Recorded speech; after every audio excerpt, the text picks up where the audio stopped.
Hey! Désolée pour la ring light qui se reflète dans mes lunettes, mais avec la luminosité dégueulasse, j'ai pas le choix de la mettre. Bienvenue dans une nouvelle vidéo où je commence par vous souhaiter une très bonne année au cas où si vous avez pas vu mon dernier vlog. Et on commence l'année avec une vidéo pas très positive, mais qui je trouve est intéressante, importante et surtout très amusante puisqu'il s'agit de mon flop de mes lectures de 2023. Ça a été difficile de sélectionner que 5 livres pour faire ce flop là, pas parce que j'ai eu peu de déceptions mais au contraire parce qu'il y a eu beaucoup de lectures qui m'ont mitigée. L'année 2023 n'a pas été vraiment positive en matière de lecture, j'ai pas eu d'aussi bonnes surprises que durant les années précédentes. Mais pour concocter ce flop là, j'ai éliminé les livres que je n'ai pas aimés mais que j'avais entamés au début sans m'attendre à grand chose, et du coup quand je suis ressortie j'ai pas vraiment l'impression d'avoir perdu grand chose.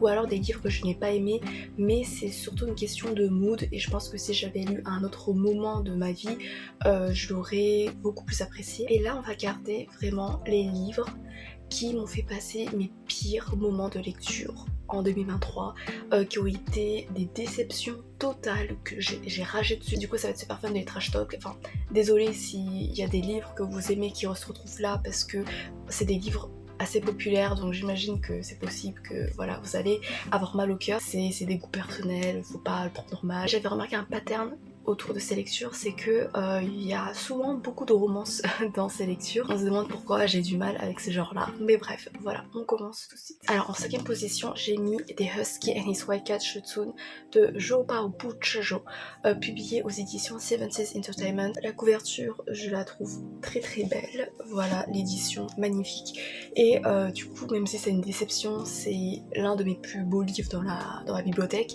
même si je regrette quand même de l'avoir acheté. Il s'agit d'un danmei. Les danmei en fait c'est un genre dans la littérature chinoise qui désigne les relations homosexuelles entre hommes, je crois. Et je voulais essayer ce danmei là parce que en danmei de fantasy slash BL, ce livre là est très populaire dans le sens où apparemment il y a beaucoup de tragédies, il y a beaucoup de fatalité, il y a beaucoup de angsty, de personnages hyper moralement gris, ça te pousse dans tes réflexions morales. Et ça j'adore, je l'ai lu avec Jingwon-sefo Heaven Official's Blessing de Mo Shang-Tong-shu, et ça a été un coup de cœur ultime.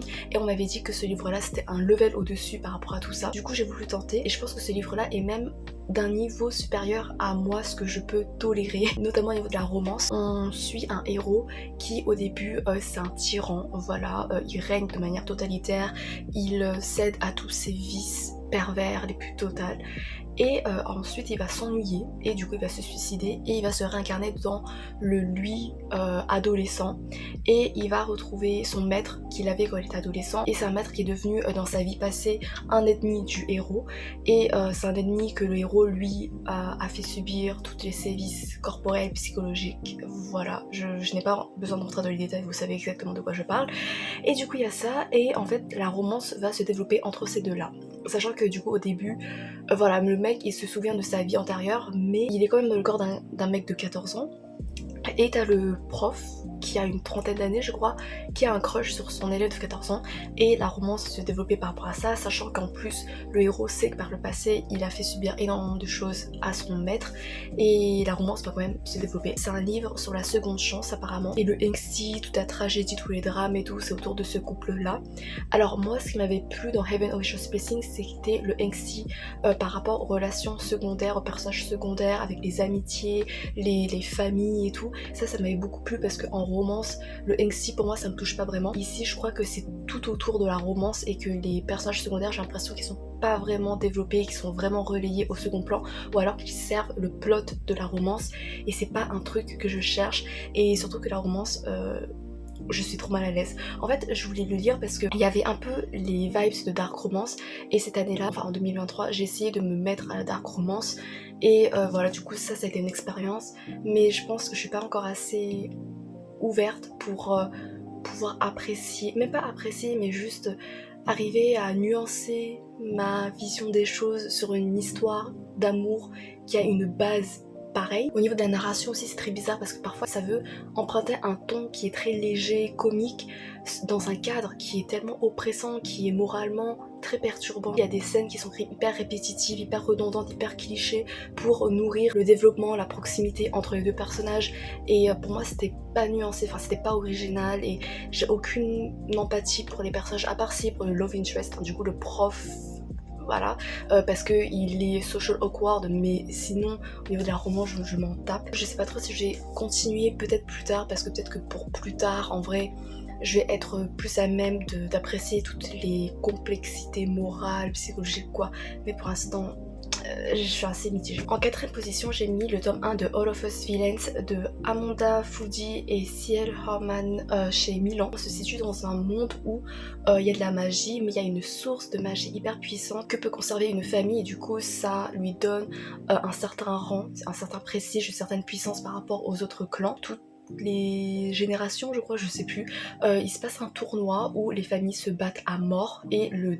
gagnant, le seul gagnant, le dernier survivant, peut avoir la main mise sur cette source de pouvoir et le garder pour sa famille. On se situe dans l'année où il va y avoir ce tournoi là. Alors le début avait l'air hyper prometteur. C'est marrant parce que avant le tournoi, du coup avant normalement l'action, les préparations, les rencontres avec les personnages, la mise en place de tous les enjeux, des raisons pour lesquelles ils participent chacun au tournoi, de leurs relations aussi qui peuvent complexifier les dilemmes entre les sentiments, le devoir, blablabla, genre ça m'avait l'air hyper intéressant, d'autant plus que t'avais un air de battle royale avec un seul survivant, ça avait l'air génialissime, j'étais happée, j'étais investie dans les destins des personnages, je voulais voir comment ils allaient se débrouiller, s'ils allaient devoir sacrifier genre leur humanité au nom de leur devoir, de l'honneur du clan ou je sais pas quoi. Ça c'est des trucs qui me passionnent, qui me fascinent, et le début semblait promettre ça.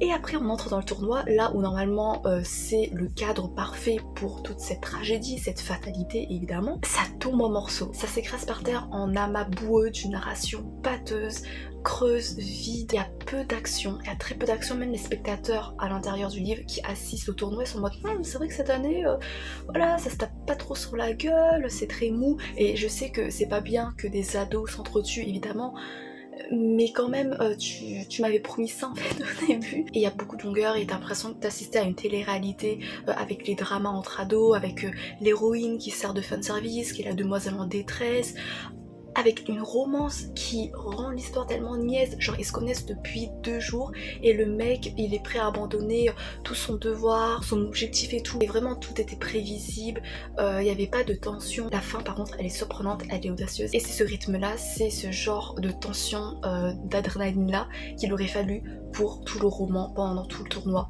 mais non, c'est juste à la fin, et du coup la fin donne envie de lire la suite, mais je pense pas que je vais pouvoir m'infliger encore les personnages que je n'ai vraiment pas aimés, les mauvaises surprises, les plot twists, en fait absents, mais les mauvais plot twists en mode je m'attendais à un truc grandiose, c'est un truc tout pâteux, tout bébête, voilà, je sais pas. En troisième position, alors j'ai mis qu'en troisième position, mais en vrai je pense que c'est ma pire déception de 2023 parce que c'est un livre, j'en attendais tellement, je voulais tellement l'apprécier et je pensais vraiment que j'allais l'aimer. Il s'agit de This Silent Delights de Chloé Gong, publié en France chez Sabran, qui est lié à de Sexus. Je pensais que j'allais énormément aimer parce qu'on se situe dans un cadre que j'adore, qui me passionne.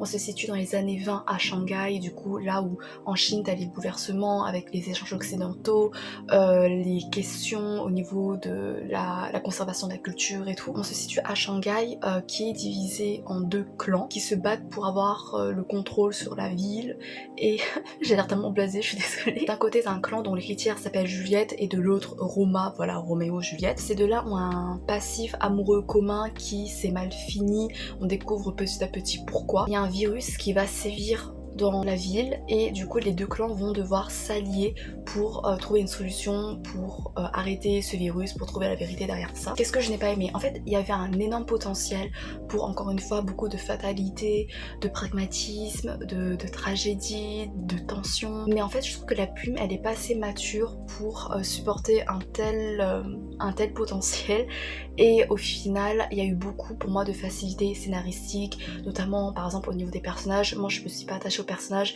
j'ai senti que l'autrice elle expliquait plus qu'elle ne montrait par exemple les affinités entre les personnages, comment tel personnage il est, et du coup j'ai l'impression qu'elle nous forçait à nous attacher au perso, et du coup ça n'a pas marché avec moi. Je trouvais qu'ils étaient plats, ils étaient superficiels, ils étaient creux, ils étaient très simplistes. L'ambiance aussi au niveau du développement des personnages ou même de la romance, je trouvais qu'elle était mélodramatique as fuck, ça me cringeait. La romance, elle avait un côté angsty, cliché, la fin elle aurait pu être encore une fois audacieuse, mais il y a une autre révélation qui va contrer le tout et qui rend les sentiments des personnages beaucoup plus simplistes et pas vraiment nuancés. Du coup, j'ai vraiment pas du tout été embarquée dans l'univers que m'a proposé l'autrice.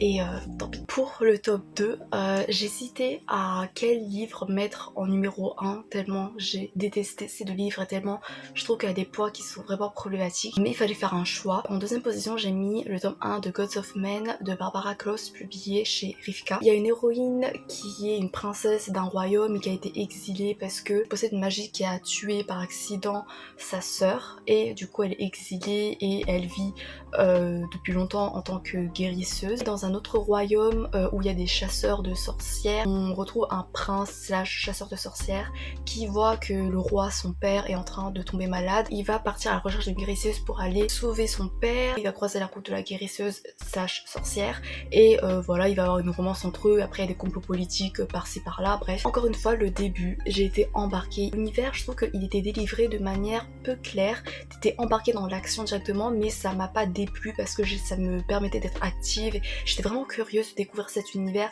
parce que encore une fois, il semblait y avoir un potentiel pour des personnages moralement gris, des questions d'honneur, de devoir, de sentiments. Vraiment, ça avait l'air fataliste, pragmatique, mature, avec enfin voilà, le pouvoir funeste de l'héroïne, avec le mec qui est bourru, qui est violent pour rien, qui a des valeurs de merde. Plus j'avançais et moins j'étais embarquée dans l'histoire parce que je trouvais que les informations étaient délivrées de manière indigeste et que tu te retrouvais avec une masse de personnages qui n'étaient pas forcément développés parce qu'ils se situent à différents points de vue et en fait tu passais d'un point de vue à l'autre sans forcément prendre le temps de développer les personnages en eux-mêmes et du coup t'avais pas de repères vraiment attachants à aucun point de vue et surtout que en plus de rester inconsistant, ils se divisent en deux camps totalement manichéens. Au niveau des personnages féminins, alors ça c'est un point qui m'a vraiment énervée.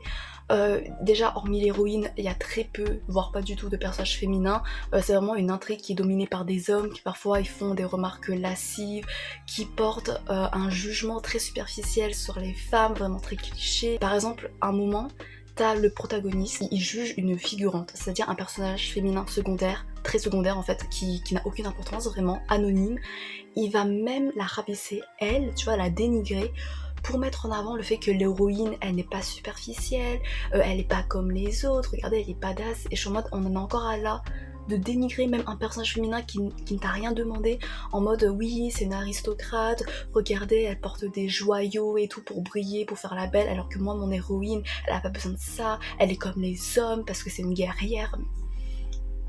Voilà, la valeur d'une femme dictée selon le point de vue d'un homme. Enfin bref, voilà. Le roman aussi m'a rappelé pourquoi je peux détester la romance et à quel point la romance peut me gâcher l'expérience d'une lecture parce que je n'en pouvais plus.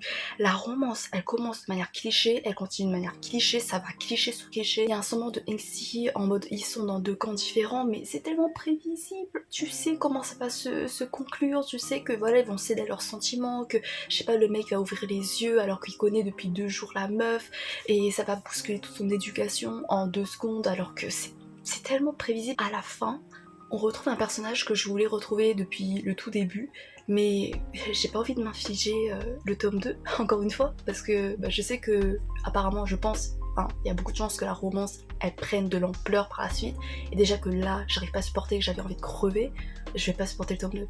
Du coup, voilà, vraiment, j'ai passé un très mauvais moment avec ce livre. Tu sens que la construction politique derrière, ça a l'air grave intéressant, mais c'est juste que j'étais complètement détachée et que je voulais fuir au plus vite cet univers-là. Bref, voilà. Et enfin, en numéro 1, qui est le grand gagnant, l'heureux élu de ce flop monumental. C'est un livre, j'hésitais à le mettre en numéro 1 parce que c'est un livre qu'il faut, je pense, remettre dans son époque où c'était la tendance Twilight, avec des clichés, avec des notions de consentement qui étaient peu claires, tu vois, au niveau de la romance. Mais ça m'a quand même fait subir un moment assez horrible de lecture. Du coup je me dis ça mérite quand même d'être le numéro 1. Il s'agit du tome 1 des chroniques de Makela Lane, Fièvre Noire de Karen Marie Moning chez J'ai lu. Ce livre j'ai lu quand j'avais un trajet de 11 heures dans le bus, du coup j'avais du temps devant moi et c'est un livre qui me donnait envie de frapper des gens, de hurler dans le bus, de déchirer tout ce qui était sur mon passage tellement ça m'a énervée parfois. Je sais pas si c'est fait exprès que je sois aussi énervée ou si c'est pas assumé tous les trucs problématiques qui se passent dedans, parce que quand une pote m'avait conseillé, elle m'avait dit c'était problématique, c'était toxique, voilà, et j'étais en mode ok, je suis préparée, si c'est assumé, je peux bien aimer, je peux bien profiter du truc, mais en fait j'ai des doutes quant au fait que ce soit assumé et tout, parce que c'était censé, je croyais être mature, mais l'héroïne n'est pas mature. Alors en gros, pour ceux qui savent pas, c'est une héroïne qui vit aux États-Unis je crois, et qui a une sœur qui est à Dublin, et là-bas elle se fait tuer. L'héroïne va partir à Dublin pour mener son enquête et elle va se confronter à des vampires, des faillis, des loups-garous, je sais plus, enfin bref, un pan surnaturel de notre monde réel. Et voilà, voilà, je me rappelle plus trop de grand chose, à part du fait que l'héroïne, elle arrête pas de rabâcher qu'elle est intelligente, qu'elle a beaucoup dans le cerveau et qu'elle est pas comme les autres ou je sais pas quoi, alors qu'elle rabaisse la valeur d'une personne à son physique. Par exemple, quand elle croise un homme qui semble séduisant physiquement, elle répète constamment ces adjectifs-là: sensuel, puissant, le genre de mâle que toutes les femmes normalement constituées voudraient sauter. Voilà. C'est super, pas du tout rabaissant. Le love interest, il rentre dans cette catégorie et il n'a aucune personnalité hormis ça. Enfin, il a pas de personnalité. Il a la personnalité, par exemple, quand il lui tire les cheveux, quand il manque de l'étrangler, quand il lui manque de balancer une table sur la tronche parce qu'il ne sait pas maîtriser sa colère, voilà. Et moi j'étais en mode, moi j'arrive à maîtriser ma colère pendant que je lis cette merde, pourquoi toi tu n'y arrives pas? T'es censé être un homme de, je sais pas, 30 ans. Il y a aussi les métaphores animalières, bestiales, genre il a trait Daniel, lui c'est le chasseur ou le lion qui va chasser l'agneau, je sais pas quoi.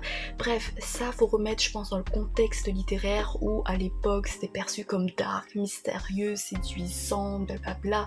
Là c'est juste hyper cringe et ça me crispait. Mais bref, je relativise en disant que c'était l'époque et que maintenant j'ose espérer que ce n'est plus en tendance. Et je vous rappelle que la meuf elle est censée être intelligente, avoir du répondant, mais quand il y a un BG, ce BG là, qui lui lèche le cou 10 minutes après qu'ils se soient rencontrés, et après il la traite Daniel et tout, elle ne bronche pas, elle ne fait rien. Mais vraiment, il n'y a aucune réaction de sa part, elle se crispe pas de peur ou de gêne, et il n'y a aucune once de gêne, de malaise, elle est juste comme ça.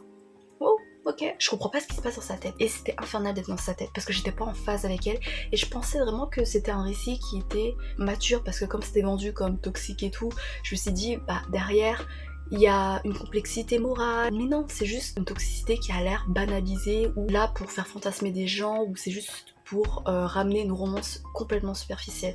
Du coup je sais pas, j'ai passé un très bon moment et j'ai plus envie de retoucher à ce genre de livre. Voilà, même si cette vidéo a été très négative, mais j'espère que vous avez quand même passé un bon moment, que ça vous a entertainé. Dites-moi si il y a des livres dans ce flop qui a été parmi vos favoris de l'année, ou également votre flop littéraire personnel, ça m'intéresserait beaucoup. Après ce sont des livres, je sens le potentiel et je peux comprendre qu'ils peuvent plaire parce que malgré tout il y a un univers qui est développé, c'est pas vide.